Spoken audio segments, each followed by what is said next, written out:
In today's video, we're going to be covering 6 brand names to avoid reselling on eBay.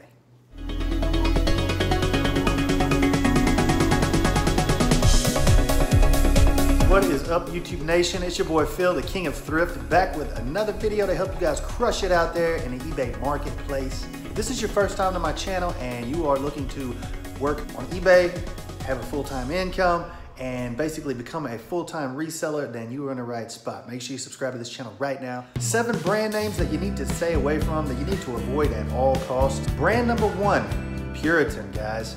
I don't know how many of you have ever heard of Puritan, but if you are in the men's resale market, you know, as far as clothing, then I'm sure that you have heard of Puritan. You know, you've had bad luck with them. Now, in all honesty, I mean, you can sell Puritan, but I would not recommend it. The price of it is too low and the quality just isn't there, so therefore neither is the resale value. So the first brand that I want to recommend that you guys stay away from is Puritan. Brand number 2. Brand number 2 is Van Heusen. Now, Van Heusen is a pretty popular brand. I think they carry it at Sears, I believe maybe JCPenney's, or you know, those type of stores. The thing about Van Heusen is their clothing is decent. I mean, it's a good price, it's decent quality for the price that you pay. But the thing is, it's just not expensive enough. I mean, that's the bottom line, guys. It's not expensive enough. It doesn't cost enough. Therefore, the resale value isn't going to be there. I mean, when you consider the fact that you can resell a pair of men's Ferragamo shoes. I mean, maybe they retail for $1,100, but you can resell them because they are so expensive. I mean, you can resell them for $100 or $150. But I mean, there you're looking at 1/10 of their original retail value, and that's even if they're in beautiful condition, you're still looking at about 1/10. I mean, maybe if you can get really on a high end, you might get a 15th or a 20th of their retail value. But that being said, when you're looking at a piece like maybe Van Heusen or Puritan, what's going to happen there is, you're going to pick up, let's say you pick up a Van Heusen, let's just say a sport coat, a blazer, or jacket, or a shirt, a pair of pants. I mean, it could be anything, guys. But the thing is, let's say if you pick up a shirt, that shirt's going to cost you probably $15, maybe $20, $25, at the most for a piece of, for a nice Van Heusen piece of clothing. But the thing is, $25, you take that down to 1/10, you're looking at $2.50. So I think it's enough said on that. I think you guys get the point. So stay away from Van Heusen. The next brand is the 3rd brand on my countdown. Now these are in no particular order, so don't take it as the first ones are the worst and the ones at the bottom are the least. They all basically, you stay away from all these brands. Now the next brand, this brand had fooled me many times, and even now, I mean, you can pick up this brand, but you're not gonna make that much money. I mean, honestly, I have made money with this brand, but the thing is, 9 times out of 10, you're not gonna make anything. And I mean, unless you're getting it for literally, I mean, just pennies on the dollar. And maybe if you're grouping it with a few more items, you might make out okay with this brand, or even any of the brands that I mentioned earlier. But the thing is, we're looking to maximize. You want to maximize your efforts. You want to maximize as far as what you're spending, your dollars. And it's just not happening with inferior brand names. Now that being said, this 3rd brand name, it can fool you, and that's Alfani. Some of you guys have probably heard of it, and you maybe even have sold it before. But in my personal experience, Alfani is actually a decent brand name. I mean, their quality, the quality is there, but the thing is, the resale value isn't there, and that could be because it's just not expensive enough. Although that is not the only indicator as far as the value or the resale value of an item. It's not just the price alone. It has a lot to do with the demand on eBay. I mean, and the thing is, the eBay marketplace is like the stock market. I mean, things go up, things go down. I mean, the price of something that's up today could be down tomorrow. These shirts are going, the Coogie sweaters are going, like hotcakes today, and tomorrow, people might not want them anymore. Now, I mean, that's probably not going to happen. I've been doing this 15 years, and Coogie is still hot. I mean, it still is in fashion. As a matter of fact, today it's hotter than it ever been. So there's a little bolo for you guys, Coogie. So if you see Coogie sweaters, anything by Coogie basically, especially right now, they are in fuego, so you want to pick up some Coogie. The next brand name that you want to avoid at all costs, and that is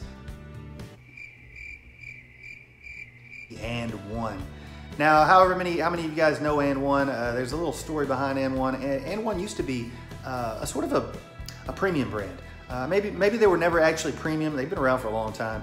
Maybe they were never actually a premium brand, but they were carried, if I'm not mistaken, at Foot Locker at one time. And at one time, and they were basically, as far as like their quality and their desirability was likened unto Nike or Adidas. You know, those sort of companies. But somewhere along the way, those guys lost their footing. They fell off somehow. The quality went downhill, and so did the resale value, unfortunately. So, And One is going to be, and it's basically a basketball brand. It's an athletic brand. So if you see And One out there, even though this stuff does still look pretty decent, the quality just isn't there. The craftsmanship is not there. And of course, the resale value is not there either. So stay away from And One, guys, if you want to resell and make money. Next on the countdown of brand names to stay away from and to avoid at all costs reselling on eBay is going to be US Polo Assassin. Now, US Polo Assassin is notorious for fooling people into thinking that they are Polo by Ralph Lauren, but they're not. And their stuff does look like Polo. I mean, obviously, it's even called Polo, and it's US Polo Assassin. And I've even seen, I've even actually known guys, you know, grown men who are wearing US Polo Assassin, and they thought it was Polo. Now, I don't know how that happens. I think maybe their wife, and these guys got big money, by the way. These guys got a lot of money. So they wouldn't be wearing US Polo Assassin on purpose if they knew what they were wearing wasn't actually Polo. I mean, trust me, these guys, they wouldn't be caught dead in that. But I think this particular guy, I think maybe his wife went shopping for him, and you know, maybe she just wanted to save some coin, and maybe she was looking at a dress she wanted to pick up or a new end table or whatever it might be. But regardless, this guy's wearing US Polo Assassin, you know, and he's wearing a Rolex watch. I mean, so that just does not add up. So needless to say, guys, stay away from US Polo Assassin. They are not Polo by Ralph Lauren, and their resale value is not there as well. Next brand that you want to avoid reselling on eBay is going to be Clark's. Clark's men's shoes, guys. Clark's are sort of a double-edged sword, and honestly, I've actually seen Clark's come a long way in the last few years. They used to be, their quality was, I mean, it just wasn't there. Let's just put it that way. When they first, when I first started selling Clark's, when they first came out years ago, I mean, you basically, you wanted to avoid them because they wouldn't sell. I mean, you could still sell them, but they just weren't selling, you know, like particular, like maybe Johnson and Murphy, which is not like the highest end brand out there, but they make really nice shoes. You know, so you know, Cole Haan, very nice brand, but Clark's, they're just not like that. Even though, like I said, they have come a long way in recent years. The demand for Clark's is beginning to rise. So, I mean, now you can actually make money on Clark's, but I included them in this video because 9 times out of 10, you're gonna end up losing your money. Unless you are a seasoned veteran in the shoe game, then I would stay away from Clark's. However, that being said, like I said, if you are a seasoned vet and you do know what to look for and you know what you're doing and you've sold enough, then you know, certain particular styles of Clark's are going to sell really well. You know, and you get a really good price. But like I said, most of the time they're not. So I would recommend to newbies, to you guys that are new, that are just starting out, to stay away from Clark's. However, if you know what you're doing, you know that's a great style, maybe you took a second, you look it up, then hey, grab some Clark's. But when in doubt, I would just stay away from them because there are too many good brand name shoes out there that do sell well, you know, to be taking a chance on something that might not. So that's why I'm including Clark's in this countdown. Hopefully this video has helped you guys out. If it has, make sure you give me a thumbs up on this video. And if you haven't already, what are you waiting for, guys? What are you waiting for? Why haven't you subscribed already? If you're serious about working from home, being your own boss, and reselling full-time on eBay, then you need to subscribe right now, guys. Thanks for watching for another video. Thanks for tuning in, guys. I got something very, very special in the works, and I will be talking about that on my next videos.